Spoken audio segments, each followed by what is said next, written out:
Good evening, everybody. Welcome to episode 6 of the now gonna be published CarCast. Um, I ended up posting all episodes 1 through 5, and I'm gonna be posting them from now on. So, welcome. We're actually doing this. Um, I'm driving back home from girlfriend's house. Spent the day with her. It was pretty good. Went to lunch and dinner and watched a movie and played poker and Battleship. Pretty good day. Um, yeah. This morning, I went to my club team's first ever elite swim team practice. There's only 4 swimmers on the elite swim team, and we had a 2-hour practice with like a couple lanes reserved for ourselves, which was pretty cool. It was honestly probably one of my favorite practices in the past, I don't know, year or two. It was just pretty great. We did nothing on an interval. We had a set and it was just like work through it on your own, but go fast, which is exactly how I'm good at swimming. It's just like full recovery, going through the sets, and you just hammer it as fast as you can. That was really nice. I wore one of my 2 or 3-year-old tech suits, which, if you don't know, a tech suit's like a super suit for swim. It's about, for a guy, it's like $250 to $400, depending on what you get it and if you get a discount. Basically, they're hydrophobic, so they don't get wet and the water slips past them a lot with a lot less drag than like your natural skin. If you've seen Michael Phelps swim, he swam in an era where they would have like longer tech suits that covered your whole body, but anymore it's regulated to where they're only the like waist to above the knee length. So I wore one of those just to like practice how you would feel in a race at practice. But it was the dumbest thing about tech suits is they run out of like hydrophobicness. So eventually you have to buy a new $250 suit, $300 suit, just because yours isn't really, it's nothing compared to what it would be brand new. Which is the dumbest thing ever, because they don't like make you swim 5 seconds faster or anything. It's just like a little push that'll get you a little bit farther than where you would have been without it. I don't know, people argue whether they're just mental blocks or not. If it's like you placebo, every time you put on the tech suit, you try to swim fast, so you associate it with swimming fast. So it's not really the physical suit that makes you faster, it's the mental state it puts you in. I don't know. I bet it probably does something. But yeah, so wore one of those. We had 2 hours, so we worked through warm up nice and slow. Probably got done at in 45 minutes or something. No, I think it was 30. And then we worked on our set, which was it was a progressive build up for a 50. So we would do 4 50s all out to the 15-meter mark, and then you would shut it down for the last part. Do that 4 times, then you would do 4 all out to the halfway, all the way to the turn, and then you would do shut it down for the last half. And then we did 4 more where it was 75% of the way, or to the second 15-meter mark, which is a little more than 75%. You would go all out. That was our set. Did it freestyle, and I don't know, I felt okay. I mean, eventually I started having to breathe because just going all out over and over again is quite exhausting. But I don't know, that might just be me. I don't know. I haven't been in the pool as much recently. I've been doing more like athletic stuff out of the water. So, I don't know. But after we finished that, the fun started, and we started doing actually halfway through I started doing starts with every 50 rather than just pushing off the wall. So we went off the blocks, and oh my goodness, my start improved a lot today. I think my worst aspect of that 50 free we talked about, where I got third at state and got a school record and sectionals cut and all that, it was a 22:02. I think the worst part of my 50s is my start.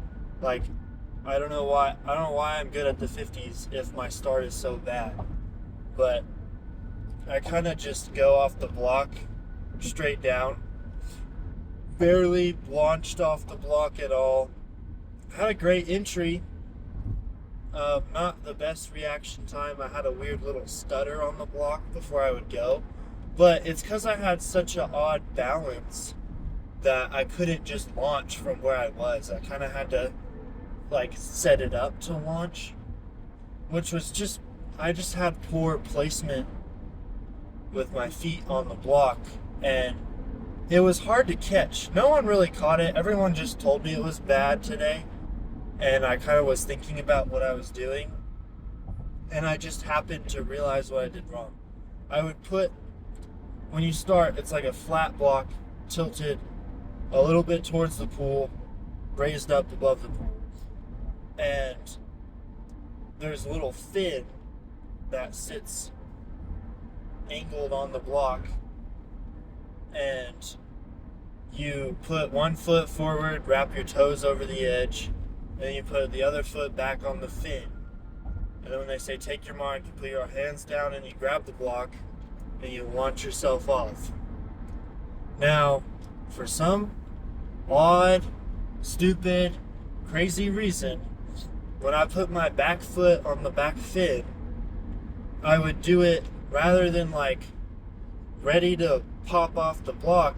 I would already do it extended. My foot and calf would be tensed and flexed. It was already extended.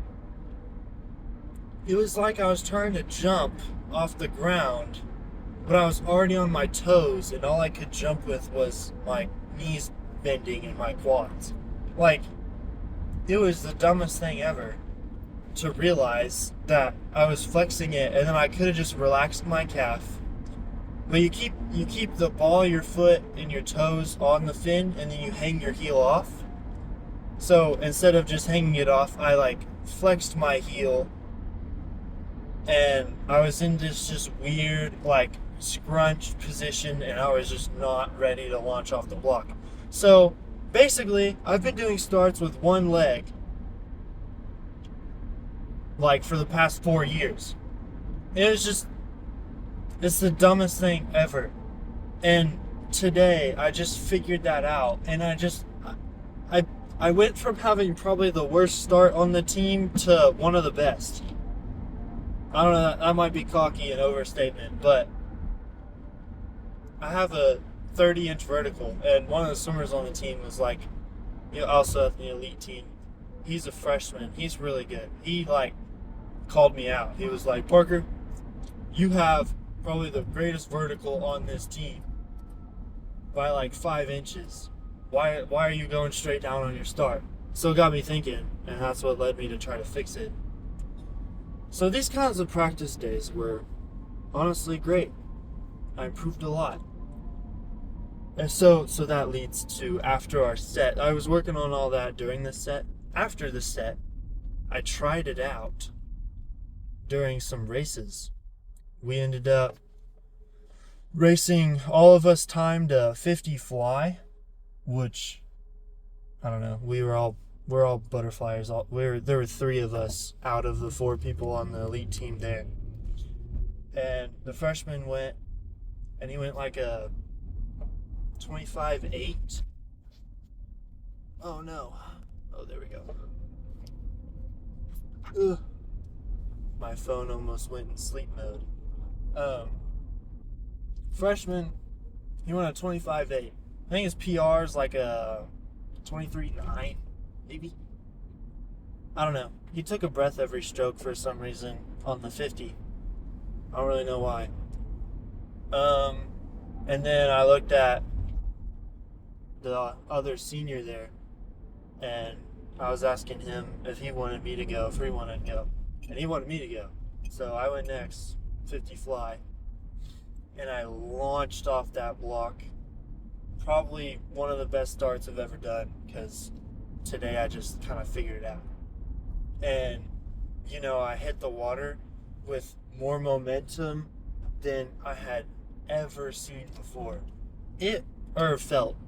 It was the craziest feeling.